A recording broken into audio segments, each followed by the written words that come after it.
आइए हम लोग जानते हैं एक्सक्लामेटरी सेंटेंस के बारे में। ध्यान से देखिए।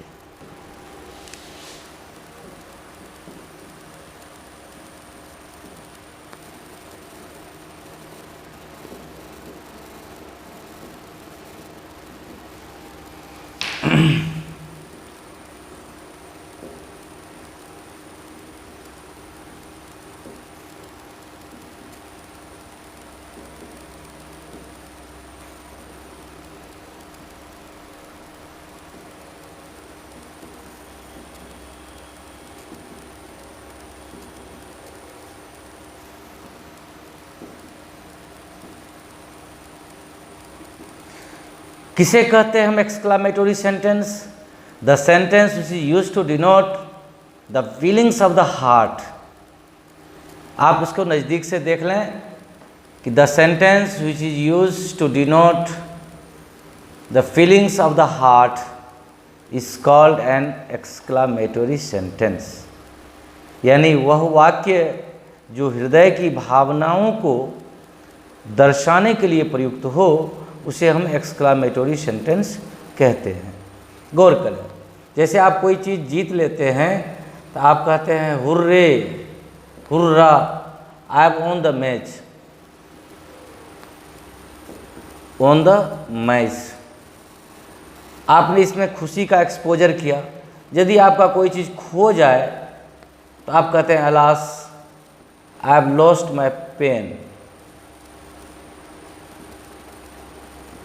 यदि आपने घृणा दर्शाना है तो आप कहते हैं fie, Ram is a bad boy, Ram is a bad boy.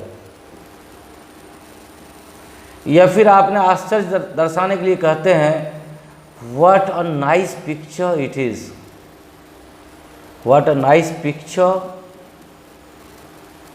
Is it. या फिर आप कहते हैं यदि कोई अच्छा शॉट मारता है तो आप कहते हैं मार्वेलस, एक्सीलेंट। तो आपने देखा कि एक्सक्लामेटरी सेंटेंस यानी हृदय की भाव को प्रकट करने वाली बातें 5 तरह की हो सकती हैं। खुशी सूचक हो सकती हैं, दुख सूचक हो सकता है, घृणा सूचक हो सकता है, और आश्चर्य सूचक भी हो सकता है, और शाबाशी सूचक भी हो सकता है। अतः आप कह सकते हैं कि एक्सक्लामेटरी सेंटेंस कैन बी सब divided into 5 groups. Exclamatory sentence can be सब डिवाइडेड इनटू 5 ग्रुप्स। ये 5 उपवर्गों में बांटे जा सकते हैं। और ये उपवर्ग कौन कौन है? Happiness showing exclamatory sentence, sorrow showing exclamatory sentence, contempt showing exclamatory sentence, wonder showing exclamatory sentence and appraisal showing exclamatory sentence। तो आइए एक एक को हम लोग देखते हैं, इसकी संरचना पर भी गौर करते हैं। तो नंबर 1 में हम लोग जानेंगे हैप्पीनेस शोइंग एक्सक्लामेटरी सेंटेंस के बारे में। यह है हैप्पीनेस शोइंग, जहाँ खुशी प्रकट करते हैं आप। तो देखिए, दुनिया में खुशी के लिए एक्सक्लामेटरी सेंटेंस के आधार पर 2 ही शब्द हैं, या तो आप हुर्रा बोलते हैं या हुर्रे, या फिर हिप हिप हुर्रा। ये 2 में से किसी एक शब्द को आप ले सकते हैं, हुर्रे या हिप हिप हुर्रे। उसके बाद आपको देना है साइन ऑफ एक्सक्लामेशन, उसके बाद देना है सब्जेक्ट। और गौर करने वाली बात है कि सब्जेक्ट में या तो आई होगा या तो वी होगा। इसके बाद क्या देना है? हैव देना है। उसके बाद वर्ब का तीसरा फॉर्म देना है, ऑब्जेक्ट है तो वो देना है, रेस्ट है तो वो दे देना है। बस स्ट्रक्चर आपका कंप्लीट हो गया। यानी या तो हुर्रा लगा सकते हैं या फिर हिप हिप हुर्रे लगा सकते हैं आप। जब आप मैच जीतते हैं तो क्या कहते हैं? Hip hip hurray, hip hip hurray.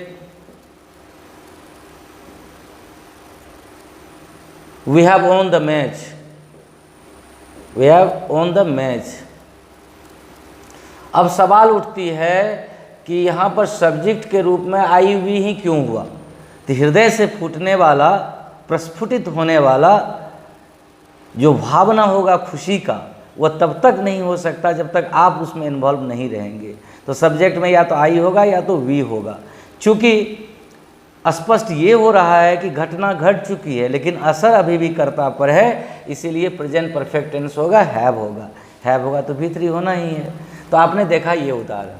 अब आ जाइए आप सॉरो सोइंग पे। सॉरो सोइंग, सॉरो सोइंग में आप कई वर्ड को रख सकते हैं, जैसे ओ, आ, एलास या फिर ओ गॉड। इतना के बाद एक्सक्लामेटरी साइन देंगे। सब्जेक्ट में यहाँ भी वही होगा, आई या वी होगा, यहाँ भी हैव ही होगा, और यहाँ भी वर्ब का थर्ड फॉर्म होगा, ऑब्जेक्ट होगा और रेस्ट होगा। आप यहाँ भी लगा सकते हैं। यानी अत्यंत खुशी, हृदय से निकलने वाली खुशी या हृदय से निकलने वाला दुख में आई या वी ही सब्जेक्ट होगा। इस बात का आपको ध्यान रखना है। तो आप कहते हैं oh God I have lost my purse. किसी चीज़ के खोने पर आप दुख जताते हैं, किसी चीज़ के पाने पर आप खुशी दर्शाते हैं। अब आइए तीसरे नंबर पर, और आप देखिए कि दुनिया में घृणा के लिए कितने सारे शब्द हैं। तो आप तीसरे नंबर पर आते हैं और ये है कंटेम्प्ट शोइंग। कंटेम्प्ट शोइंग, इसमें पहला तो आप देख लीजिए, ये फाई का आपने यूज़ देखा होगा। फाई के बाद आप एक्सक्लेमेटरी साइन लगाइए। कोई भी सब्जेक्ट आप डाल सकते हैं, सब्जेक्ट के अनुसार ऑक्सिलरी वर्ब डालेंगे, उसके बाद ऑब्जेक्ट या कम्प्लीमेंट जो है उसको डाल दीजिए, उसके बाद रेस्ट को डाल दीजिए। अब आप छी करके किसी से कोई भी इस तरह का सेंटेंस बना सकते हैं। यदि आप कहते हैं कि छी सीता एक झगड़ालू लड़की है, तो आपने क्या लिखना होगा, fie Sita is a cat. Cat का मतलब, अ कैट का मतलब हुआ झगड़ालू लड़की। तो आप कहेंगे fie Sita is a cat. तो एक तरह से आपने देख लिया कि आप कैसे कॉन्टेम्प्ट बना सकते हैं। अब दूसरे तरह से देखिए, आप व्हाट लगा के बना सकते हैं, जैसे व्हाट नॉनसेंस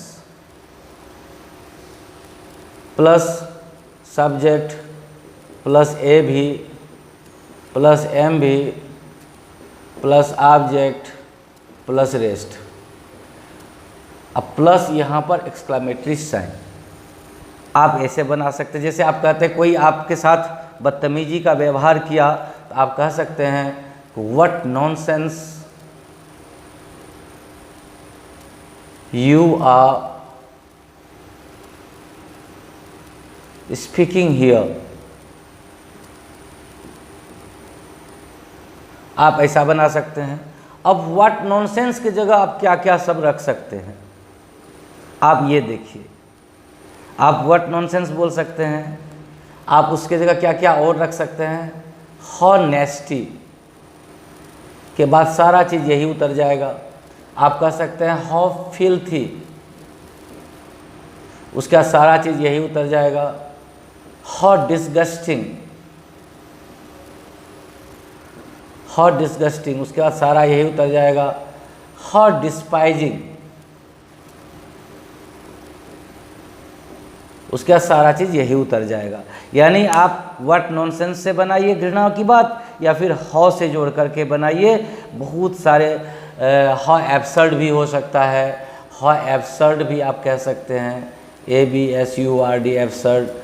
इसके साथ आप पूरा ये वाला जो स्ट्रक्चर है यहाँ से यहाँ तक, इसे आप उतार दें।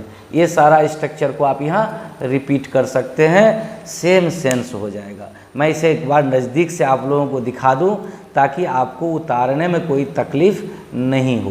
तो आपने देखा कि व्हाट से बनाएंगे या हाउ से बनाएंगे, आप इस तरह से कंटेम्प्ट शोइंग सेंटेंसेस को फॉर्म कर सकते हैं। अब आइए हम लोग चौथे नंबर पे आ जाते हैं और देखते हैं वंडर शोइंग के बारे में। वंडर शोइंग एक्सक्लेमेटरी सेंटेंस क्या होता है, कैसा होता है, ये देखिए। वंडर शोइंग पे आते हैं हम लोग और इसको भी आप हाउ और व्हाट दोनों से बना सकते हैं। अब यदि व्हाट से बनाते हैं, उसके बाद ए या एन लगेगा, उसके बाद कोई एडजेक्टिव होगा, उसके बाद सब्जेक्ट होगा, सब्जेक्ट के रूप में कोई ना कोई नाउन होना चाहिए, यहाँ प्रोनाउन भी होगा तो कोई दिक्कत नहीं है।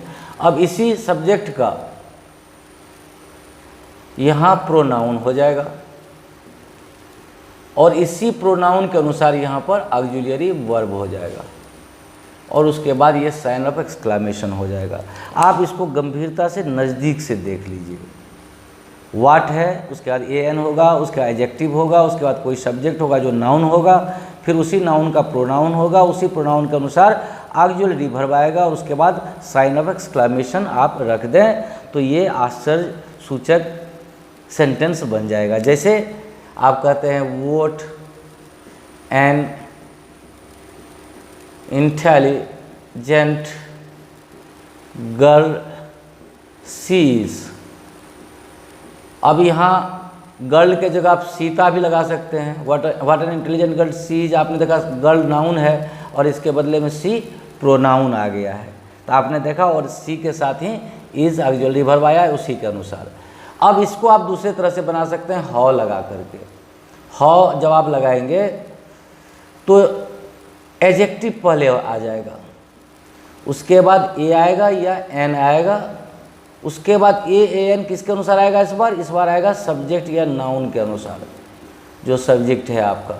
उसके बाद इसी सब्जेक्ट का यहाँ प्रोनाउन होगा और इसी प्रोनाउन के अनुसार यहाँ ऑक्सिलरी वर्ब होगा, ऑक्सिलरी वर्ब हो जाएगा और उसके बाद ये साइन ऑफ एक्सक्लेमेशन रख देंगे।